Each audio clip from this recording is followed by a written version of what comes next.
anointed by all mothers. Yes, Aloy? Tirsa, I want to know Rost's story. Why he was made an outcast.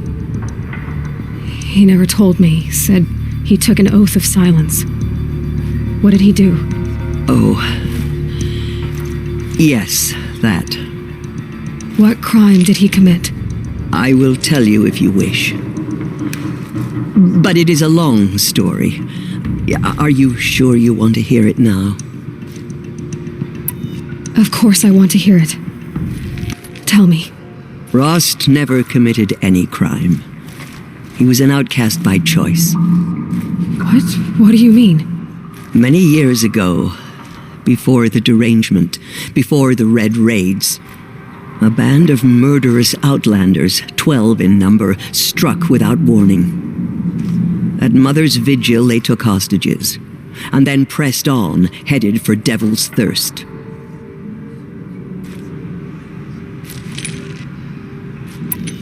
Mother's Vigil? Where's that? You would know it as the Forsaken Village, near the Karja border. But at the time, many families lived there. Rost's was one of them.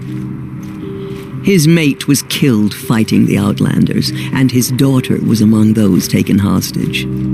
His daughter? What was her name? Alana. She was just 6 years old. Nora Braves couldn't stop 12 Outlanders? Or rescue the hostages? It was quite impossible. We outnumbered them, but every time a Brave came within bowshot, the Outlanders killed a hostage. What did they come here to do? That was never discovered. We couldn't track closely enough to observe them. We know they camped beyond Devil's Thirst for 2 days. There were reports of strange noises.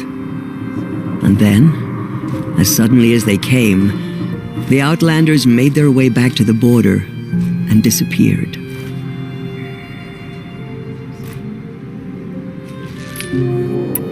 What happened to Rost's daughter? She was killed? Rost was one of the Braves who tracked the Outlanders, keeping his distance. There were 6 hostages still alive when they reached the border, Alana among them.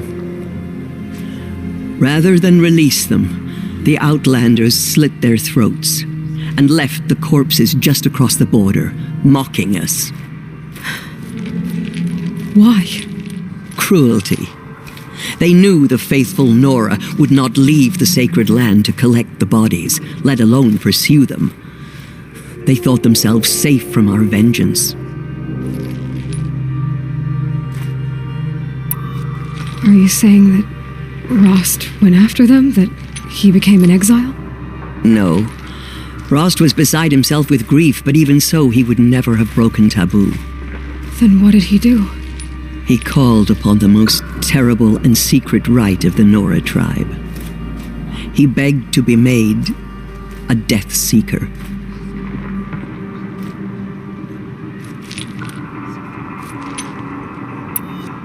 A Death Seeker?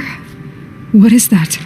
One who dies to go seeking, and in seeking brings death to others. The ritual drags the spirit from one's body, releasing it to All Mother's care.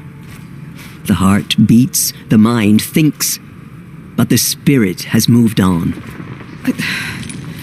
I don't understand. Rost went after the Outlanders, but his spirit never left. It remained here with All Mother. He gathered the bodies of the slain and returned them. And then he set out in pursuit, not as an exile, but a weapon of vengeance. A barbed arrow shot from a bow, never to return.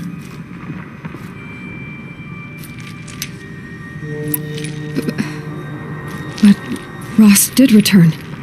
Yes. A full year later, and terribly wounded. He collapsed at the border of the sacred land. A hunting party came upon him. He was delirious, in agony. By law, he should have died where he lay.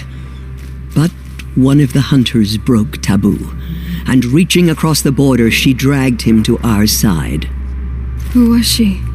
A brave who'd lost a mate and 2 sons to the very outlanders that Rost pursued. So Rost never finished his mission? To the contrary, he killed all 12. Tracked them to disparate places the world over, he said. Meridian, Ban-Ur, the Claim, Utaru land, further even into the Forbidden West. The last he killed nearly got the best of him. Wounded, he stumbled and crawled back to us, hoping to die as close to the sacred land as he could. He never expected nor asked to be dragged across the border and nursed back to health. That was done to him, leaving us, the matriarchs, in a difficult position. Why couldn't you just welcome him back? Rost had been made a death seeker, Aloy. He no longer had any place among the tribe.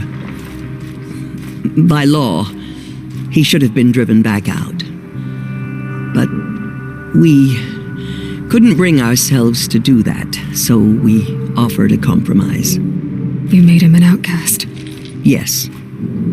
We offered to do so on the condition he never speak to anyone of this exception.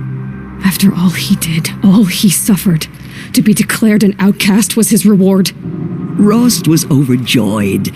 He never expected to live another day in the sacred land, let alone the embrace, so close to the goddess. He resolved to spend the rest of his days in solitude, and was happy to do so.